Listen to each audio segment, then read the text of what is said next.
Welcome to Dark Horse Matters, the show about people, their passion, and their pursuit toward their happiness. I'm your host, Bev Matayoshi, and I'm passionate about talking to people about their dreams and what drives them.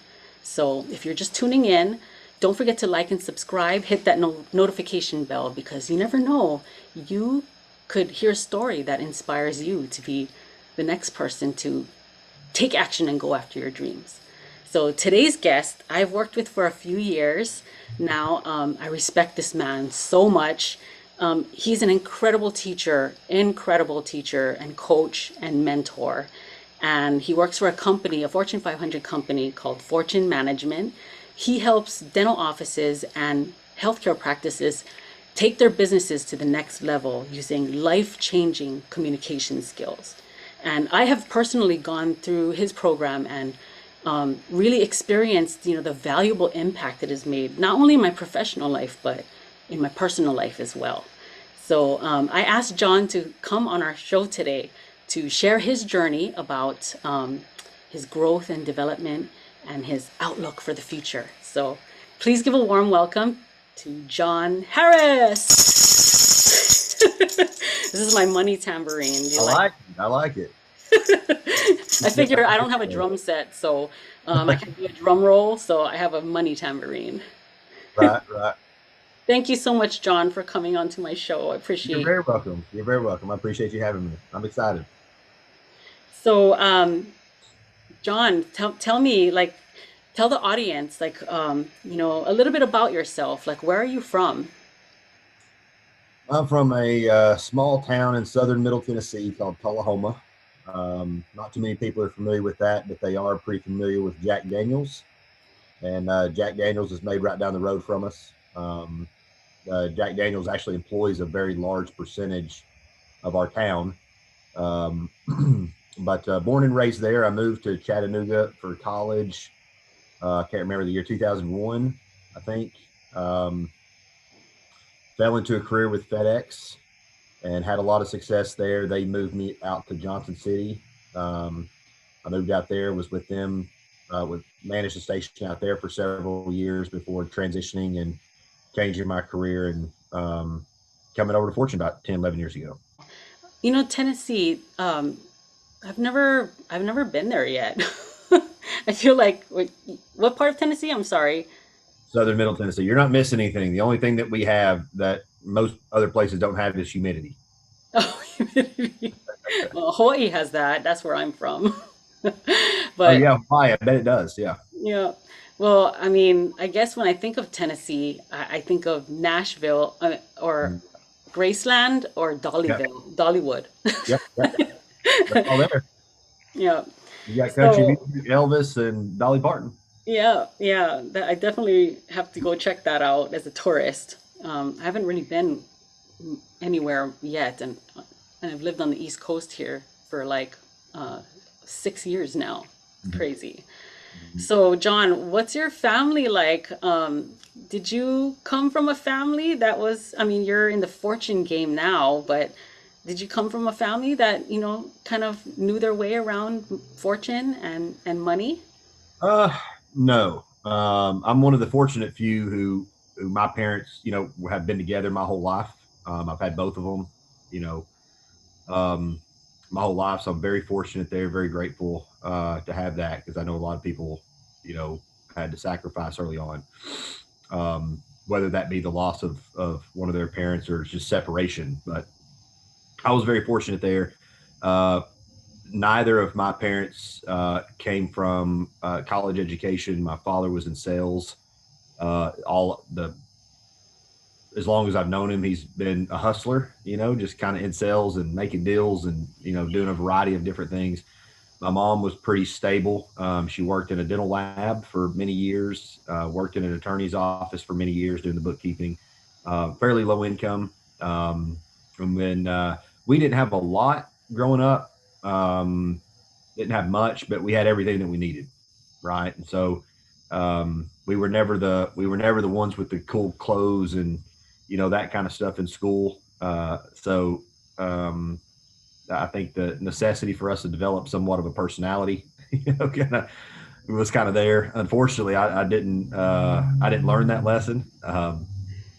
So my brother and I were in sports, and so we played sports all through college. My sister all through high school and middle school. My sister worked, and then my brother and I had weekend jobs. But it was interesting because the like for example, one of the jobs that I had for many years, for probably since I was from 13 to 18, I would drive like 30 minutes, 30 40 minutes. I would clean horse stalls for 8 hours and then drive 30 to 40 minutes home. And I made $20. And that guy was a family friend. He was a friend of my dad's. And so that what I learned is it wasn't really about the money, because the money didn't pay for anything. It barely paid for my gas there and back. Right. Hmm. Um, the interesting about it is it taught me work ethic, because I saw how hard my dad worked. And then if I wasn't in sports, I was working. It was always, difficult, physical labor and that kind of stuff. And it taught us a good work ethic. My sister, myself, my brother, that's one thing I can say that we all have in common is we work hard, sometimes to a fault. So Yeah. I mean, I can totally relate to that. I mean, we grew up on a farm. I come from a family of five girls, and my mom always used to tell us, "What I got you for?" You know, that she didn't have to hire any labor, uh, workers because she had five daughters to do it. And that's what we did on the summer. We had like a 15-acre farm, and we had like two football field sizes of like we'd be picking jicama beans. yeah, I don't know if you know what that looks like, but it's horrible. Like just a picture two football field size fields of just each plant with like multiple beans on it, and the beans were hairy and it was itchy. We had to cover ourselves from head to toe because it was so itchy, and in the hot sun in the summertime, and pick them one by one off each plant. it, yeah. it was we know what it's like to work hard, and I hated doing it at the time, but I really appreciate it now, like the work ethic that my parents put in us. Absolutely. Absolutely. The dynamic this day and age is very different because I'll hear people say things like, I wish I could get my child to fold the laundry. I wish I could get my child to clean their room. And I'm like, that wasn't an option. When I was that age, I didn't have the choice whether I was going to do it or not do it. It was, you do it. And that was just, there wasn't option B, so I don't know. I think, uh, I don't know, just different parenting style, I guess. I'm not going to comment on which one's the right one or not, but I'll say that the way I was raised taught me some very good things, taught me some not so good things, but taught me some very good things. And so part of what I've tried to do as I've matured and gotten older is let go of the things that I learned that weren't as productive, as far as where I'm trying to go and who I'm trying to become, and leverage the things that really do help me and really do benefit me. Yeah, yeah. I think that's so important, like just when you're a business owner and Mm. you're growing, you can't do everything. So, it's important to know what you can pass on to someone else or have someone else help you with. Right. But man, during the pandemic, I taught my kids some life skills. I was like, you guys are home, you guys gonna help me. I Yep. taught them how to, they know how to use the microwave, they know how to unload and load the dishwasher. They're 8 and 9, and they know how to vacuum too. Yeah. I, You got to turn it into a team game. Team, yeah, team totally, sport. totally. So, John, I consider you a very highly influential person. Like, just, with everything, watching you, during your seminars and all that kind of stuff, and all the teams that you work with. Would you say that you always had this quality, like, of influencing people and, being a leader, even in high school and college? Uh, no. I think that was a learned trait. I think I've always had this desire to be a leader, um, but I never was willing to put myself in a position that was susceptible to poor opinions from others. Like I wanted to be liked, I wanted to be accepted. You know, that's who I was as I got older, or when I was younger. And then when I learned quite a bit about this when I was at Fedex, because I mean, basically it was if everybody likes you, if you're in a leadership position, everybody likes you, you're doing something wrong, right? And I don't necessarily agree with that, but to a large extent, it's very true. And so there was the journey that I've been on the last many years is really been a journey of personal growth, which is what I really appreciate about the role that I'm in the company that I work for now. Um, and that was the thing that I had to overcome the most. It was being willing to be my authentic self and being okay if people didn't like that. Yeah, I just feel like, being an entrepreneur, like a business owner, you go through that. Like people, Mm.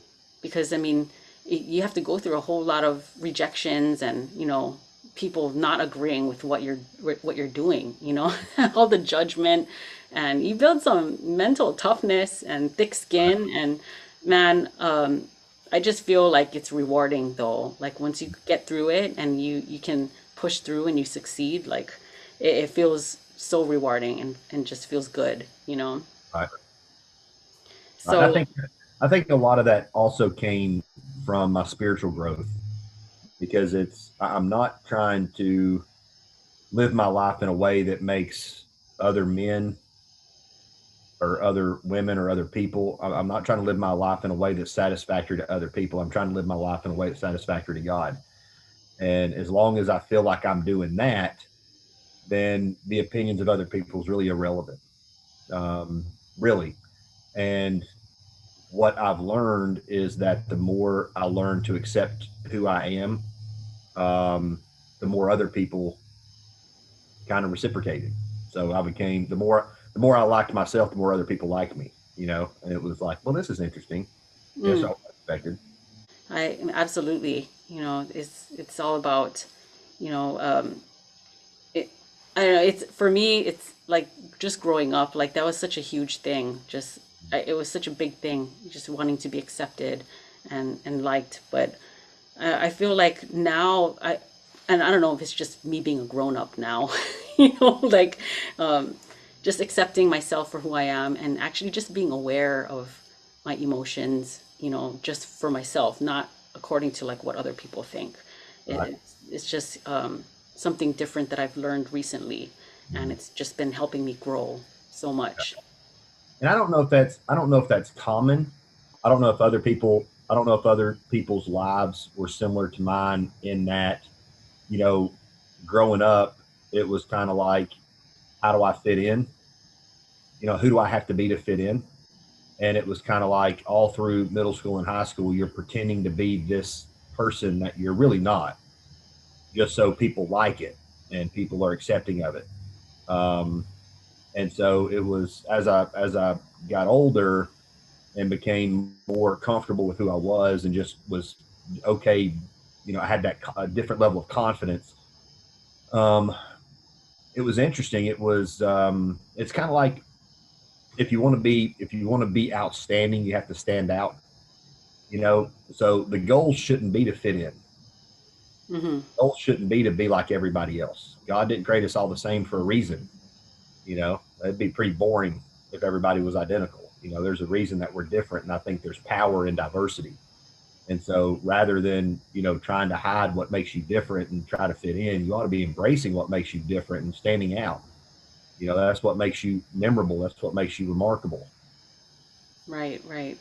But that's a lifelong lesson, man. You know, I'm still learning that, but Yep, that's a lesson I think everybody will eventually learn if they haven't already. right. So, like, when you worked for FedEx, what was your role there? Like, did you have a leadership position there? Yeah, I started as a package handler, so I started like for I think it was $7.25 an hour. I was working like I can't remember what my shift was, but I worked pretty much every shift there was. But for like 5 hours straight, we would either load trailers or load packages onto vans or unload vans and all that kind of stuff. And then I got quote unquote promoted into a position where I was like switching trailers. Like I was driving the machine that pulled trailers out of the doors and put trailers into the doors. So a little bit more responsibility, right? Um, and then I got promoted from there into a part-time managerial role where I was responsible for the checkout operations. The drivers would come in and turn in their stuff, and I would, check them out, check their numbers, and all that kind of stuff. Then I went into full-time into pickup and delivery, and I managed the P&D.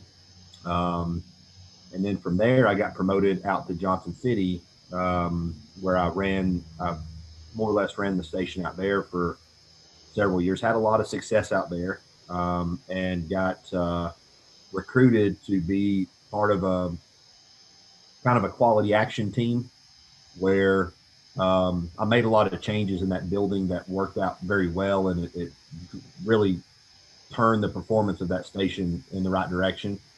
And it caught some attention. And then so they put me on this quality action team where we started, creating and implementing best practices for all the other stations in our district. And then that was shortly before I transitioned and came over to Fortune. Okay. So, what was the catalytic event that, ignited the desire to change and take control of your life? Like, for your like, what changed? Like, how did you transition between FedEx and Fortune Management? God made that decision for me. I actually, I actually tailored my education to do what I do now. So when I went to UTC, I majored in entrepreneurship, marketing, and psychology. I triple majored, and um, I did that because what I do now, all three of those verticals of education is very, very important in the role that I serve now, in the coaching role and in the business role, and as an entrepreneur. So, um, the intention was to leave FedEx and go to Fortune, way before I did. But the problem was that FedEx was very comfortable. I was good at it. I was successful there. Um, I got a lot of accolades and acknowledgement and that kind of stuff. I was confident. I knew what to do. I had the answers. Plus, I had a salary, so I knew how much money I was going to make. And in the role that I'm in now, it's 100% commission. Like I might make money this month. Next month, I might not. So it's kind of like that's scary. At least it was for me then. And then I was more security at that time was a higher value for me than opportunity.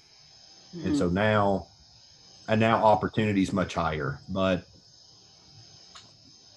so because of that, I stuck with FedEx, and the opportunity for me to transition never really occurred until about 2010, I think. And due to a series, well, not really a series, I made a poor decision um, during a peak season. We were had gotten hit really hard with weather, and our vans couldn't dispatch. And so I took my truck that was 4-wheel drive and I went and delivered packages.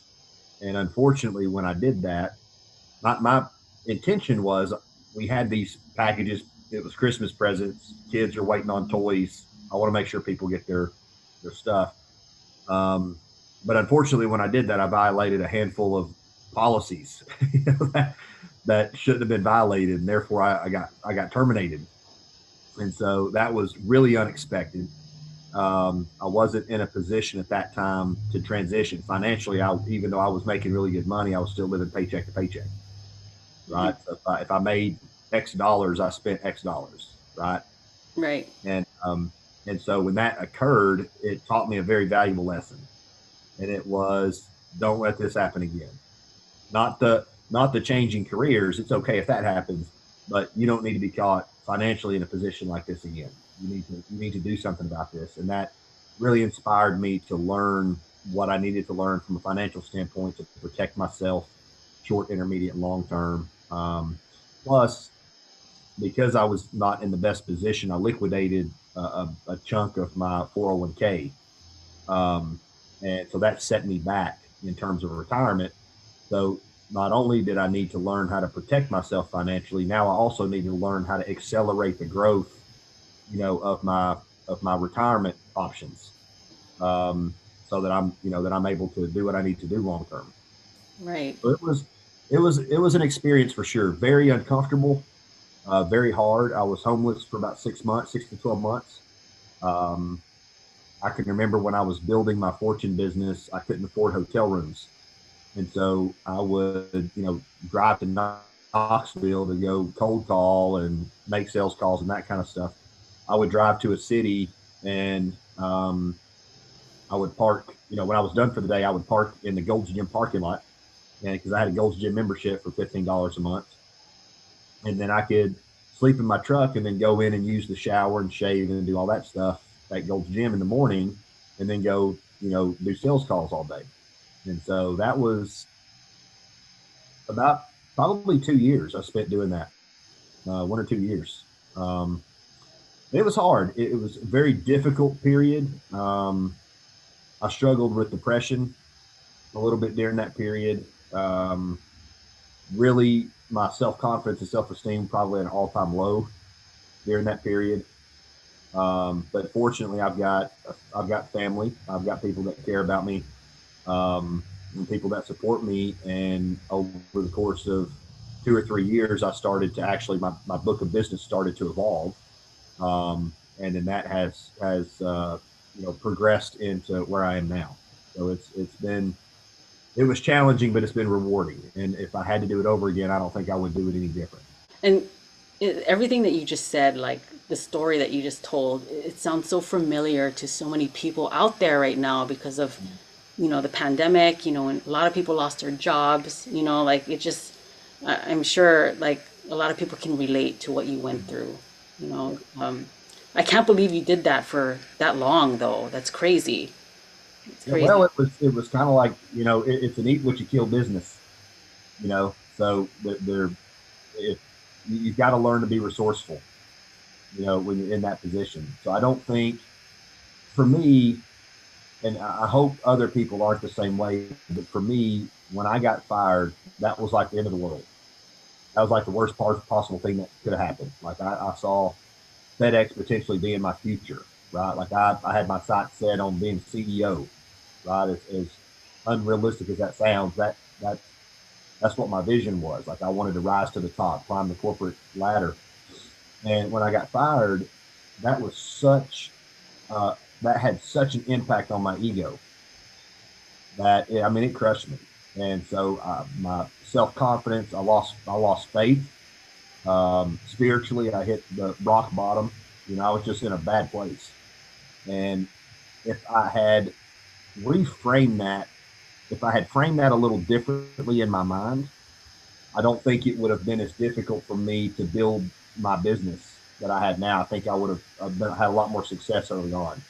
But because I framed that in my mind as though, I'm worthless, I have nothing of value, you know, who I was embarrassed by it and all that kind of stuff. Had I not framed it that way in my mind, I think it would be a lot different now. I'd be a lot further ahead than where I am now.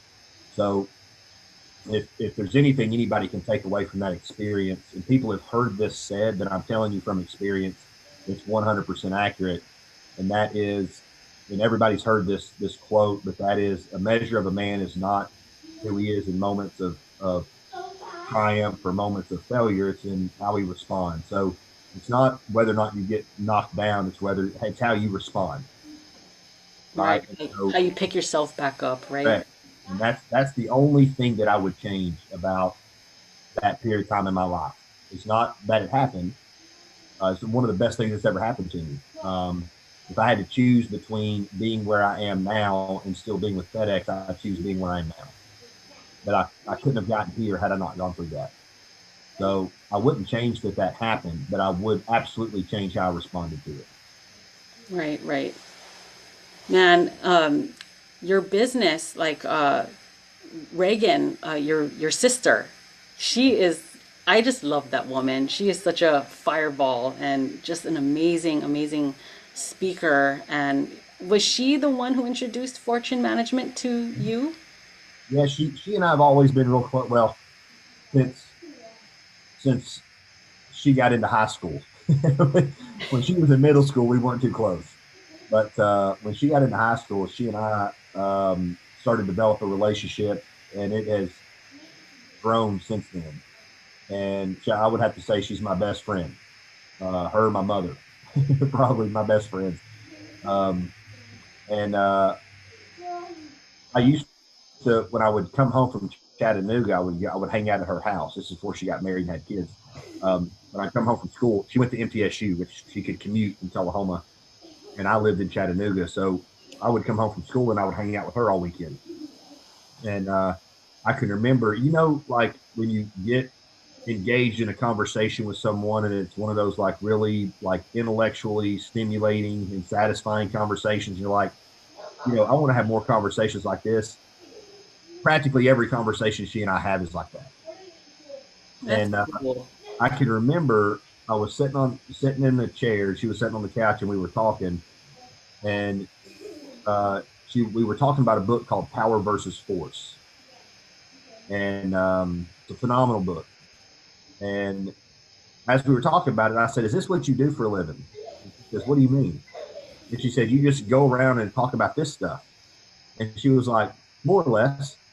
And I made a declaration in that moment. I didn't realize what I did until many years later, but I made a declaration in that moment, and I said, "I have to do that."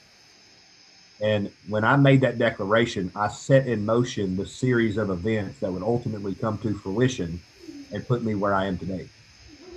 And so that's where it started. I was probably 21 years old, 22 years old. Wow, that's cool that you had that epiphany at such a young age. Mm. Like, I mean, I'm in my 40s now. Like I feel like my epiphany came pretty late, but I don't care. At least I had it, and I'm Yeah, yeah. going after it. Like I feel fulfilled because of that. Mhm. And it's different when you actually know where you're going. Yeah, What your end game is. yeah. It's a great dynamic because our personality styles are very different. She's an off the charts I, and she has developed her D, just being an entrepreneur. By nature, I was an SC, and I quickly realized that my personality style did not put me in the best position to be a successful entrepreneur, and so I had to develop my B. And most recently, uh, I've taken the DISC profile, and I'm now a DC. So fortunately, I'm not as abrasive in my communication as you would imagine a DC would be. Um, but um, but it certainly helps me as an entrepreneur be more decisive and be more comfortable taking risks, which is something that S's just don't do. So our personality styles mirror and match and complement one another very well, and so it's led us to build the business that we have, and we're continuing to take strides every day. You know, So I guess, I mean, that means that you guys work well together. Because, like, I know, like, I used to be in a band with my sisters, and ooh, sometimes it was just, straight up drama, working with my sisters, like, but that's so cool that you get to work with your family and you guys work well together, the dynamic. You're very lucky. yeah, yeah. It's she has to kind of redirect me sometimes because I'm like all business all the time, and she's got a wife that she's balancing. She's married. She's got two children, so she's got like a personal life and a business life, and I just have a business life. So Yeah. when we see each other on the weekends or something, I'm like, go go go, business business business, and she was like, we need to table that for the team meeting on Tuesday. How's this thing going or something like that? And she tries to help me, have a little bit of balance. Oh, that's good. You gotta get spread it out a little bit. Have some fun too. It's Right, not always all about business. right. But what about for your family and your business? Like, what is what do you see coming? Like in the next, I don't know, 5 years or so? Like, what's the outlook? Well, right now I'm focused on as I mentioned when we were talking earlier, we're focused on recruiting coaches and training coaches. And I'm not really tied down, so I have the ability to travel more and go into an undeveloped market. So and develop a book of business there, and then we'll acquire that franchise. We'll hire a coach. We'll train the coach. And so I'm kind of the guy that goes and does that. Um, and so we're in the process now. We just hired 4 coaches. Getting ready to hire 2 more. We've got another franchise market we're getting ready to acquire. And so we're trying to grow more horizontally rather than vertically. So having more coaches cover more geography and us being a support system for our coaches, we see that as our future. That's the path forward, because she and I can only be so many places at a time. And so as far as Fortune's concerned, that's what that's our plan. That's our business strategy there. And it's going really well. I've also got a gym project. I'm building a gym in my hometown. Oh, Uh, cool. that's really a passion project. That came about during COVID when all the gyms shut down, and I was like, how can I make sure I'm never without a gym? Oh, own a gym. So, I was just gonna ask you about that because I see all these pictures of you on Instagram. You know, your legs right. are like freaking humongous. Are you still like working toward doing your bodybuilding and I am. competing? Yeah. Yeah. I'm actually fixing to start prep. I'm doing 3 shows this year, and they're all back to back. So it's going to be 3 weeks. I'm going to do about an 18-week prep, and then I'm going to do 3 shows, like 3 weekends in a row. So I'm excited about that.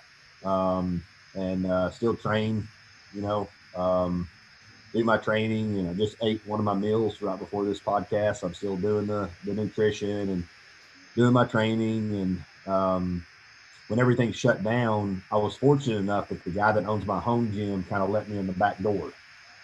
And I was like, well, it was good that worked out that way. But what if I don't have that? I want to make sure, because the gym is like that's my personal time. That's my me time. Like, don't talk to me. I've got my headphones on. I'm like in here. I'm in here for 2 hours. I'm doing my thing. I'll talk to you before I start. I'll talk to you after I start. But don't interrupt me while I'm doing my thing, because Right. that's my time. That's my time, right? And I was like, I've got to have that, because that's like my stress release. That's my therapy. That's all that stuff. It's my time to think, because I spend so much time on the phone and talking to people, and I'm an introvert. So I recharge when I'm thinking.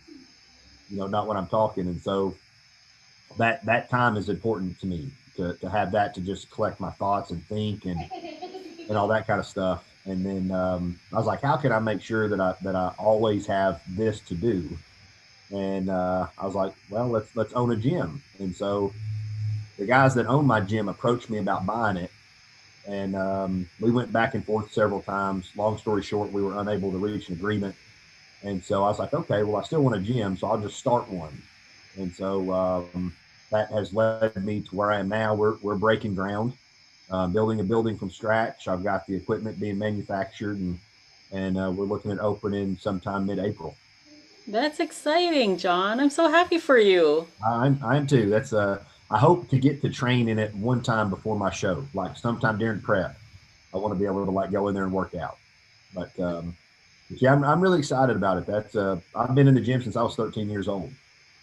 That's been a part of who I am. And it was I had when I was younger, I didn't have the healthiest eating habits, but I still trained real heavy with weights, and I was about 305 pounds when I was 18. And then when I decided I wasn't playing football anymore, there was no reason for me to be big, and I was going to college, so it was kind of like, let's close this chapter and let's write a new chapter. And I lost 135 pounds. And so then I went to college, and I was like this skinny guy, that I didn't have very much muscle on me. And I was like, well, I don't like this either. So let me try to find a happy medium. And so that's when I befriended a bodybuilder in Chattanooga, and he kind of pointed me, in that direction. And I've been doing that ever since. And then I didn't start the goal, I had a vision. I had a kind of a goal in mind to compete at some point, but I didn't have the belief system to back it up. I never really believed it was in the cards for me because I was always a fat guy. I was always self-conscious about my body, right? Like the scariest thing I could possibly imagine would be standing on stage in front of a bunch of people in my underwear, right? And so I'm telling you this for a reason. And so after several years, I finally just, and I tried to, for a couple of years, I tried to prep myself and compete. It was not successful. And so then I hired a coach and I said, listen, there's something to this that I don't know. I need somebody to help me navigate what I don't know, and see if I can do this thing. And so I hired a coach. Everything changed. And I competed in my first show. Wasn't the greatest, but it was the best, physique I had ever had. Um, and what I learned when I did that was, like I said, before I did that, the scariest thing imaginable for me, someone who fears judgment, who's self conscious, very self critical, would be to stand on stage in front of a bunch of people whose sole job is to critique you, to judge you. And it was a blur. Like I don't remember the experience of actually being on stage, my first show. And when it was all said and done, I was like, that wasn't so bad. It was not nearly as painful as I had made it up to be in my mind. And I met a lot of really cool people, made a lot of really good friendships, and I was like, I like this. This was good. And so then it transformed into this thing that where now I have this challenge of being better than I was last time. Mhm. And so I fell in love with the sport, and it really doesn't have anything to do with the competing part because I don't. At the end of the day, I don't really care if I win or lose or how I place. It is who I become in the process of setting that goal and achieving that goal. Right, like my goal was to compete, and who I was after I did that was a different person. And I know that sounds weird to say, but I was a different person after that competition than I was before it. My confidence was different.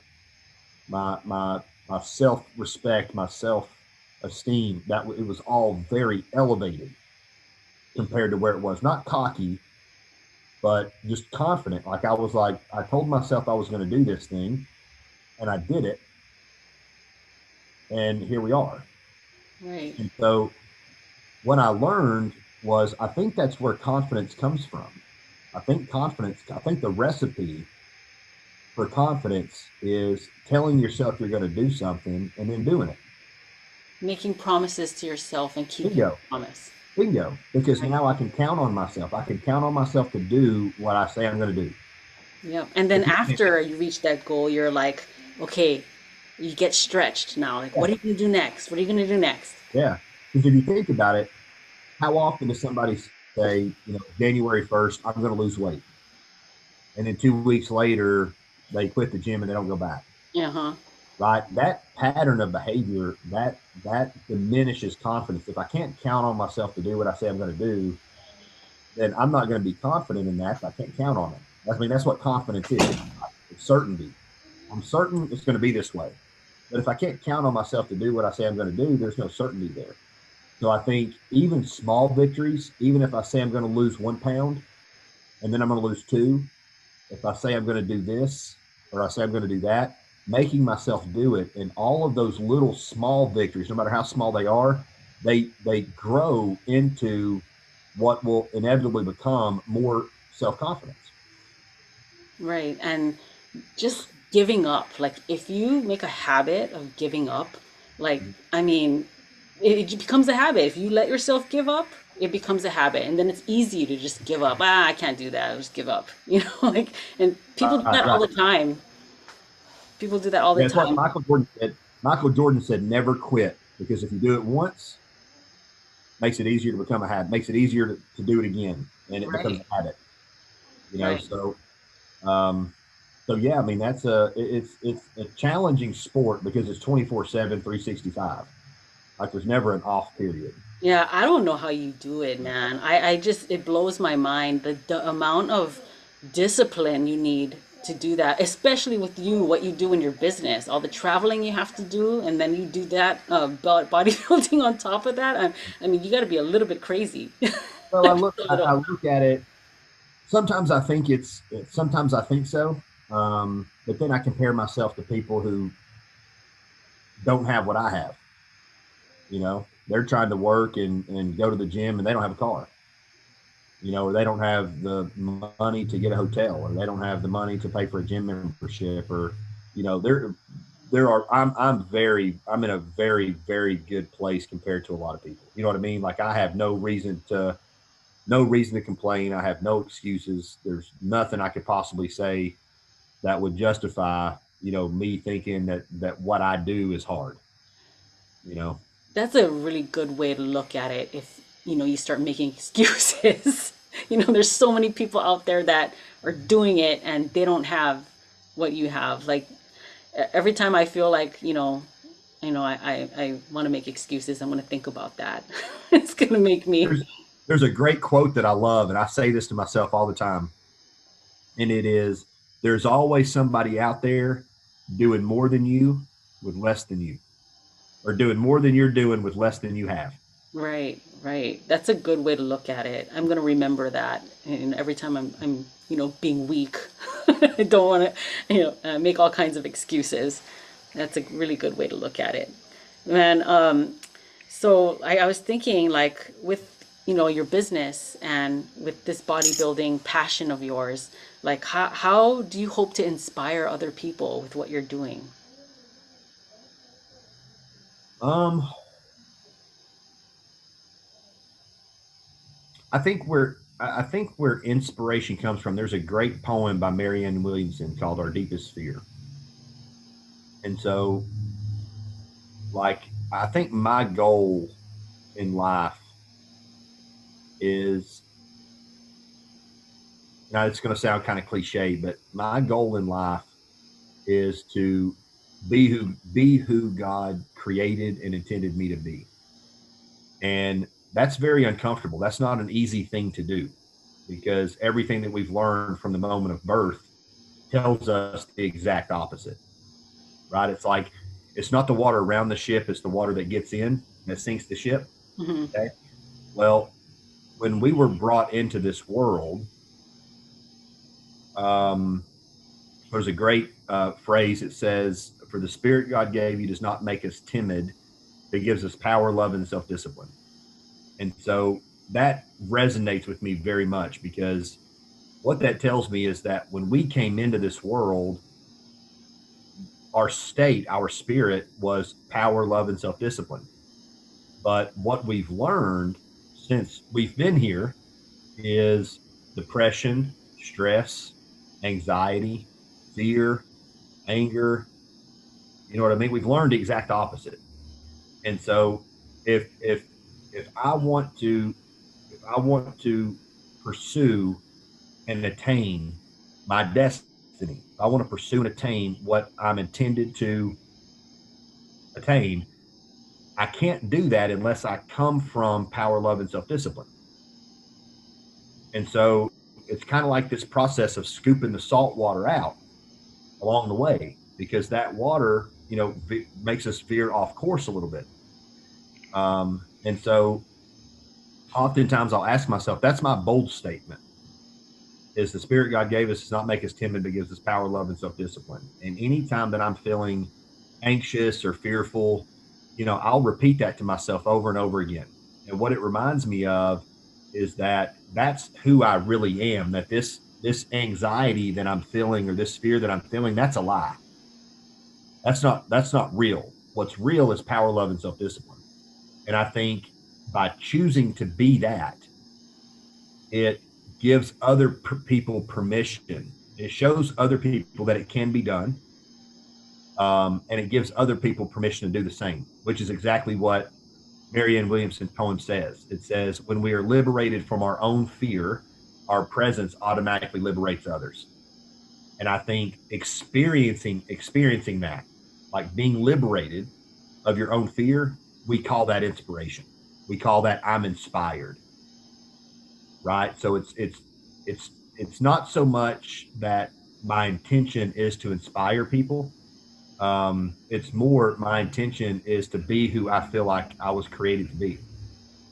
And I hope that I'm honored and grateful and appreciative of the idea that my decision to do that um, inspires. I mean, that's a very flattering thing to hear. Yeah, and well, when other people see, you being disciplined, and not giving up and actually attaining your goals, that is inspiring. It's inspiring for people to see that, and I'm inspired by it, you know.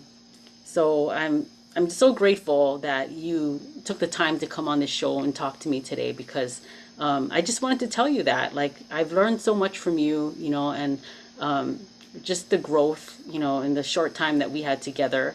I just feel like a different person from the beginning, and until now. You know what I mean? Like I feel like I've grown so much, and I just want to ask, like, is there anything, for those people in the audience watching, like, is there anything that they can do to help support your endeavors? Like, is there a place that they can go to find out more about what you do, or is there anything that you can ask of the audience to help you?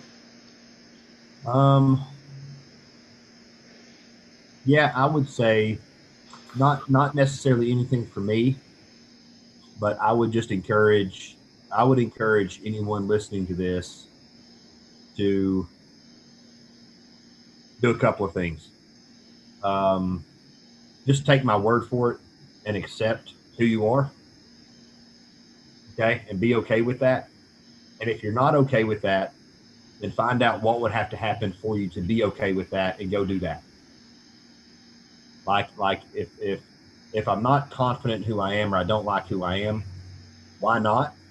And then fix that, and then do that. Um,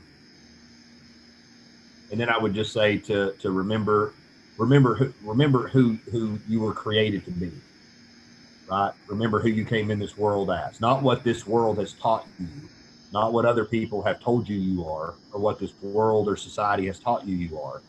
Forget all that crap.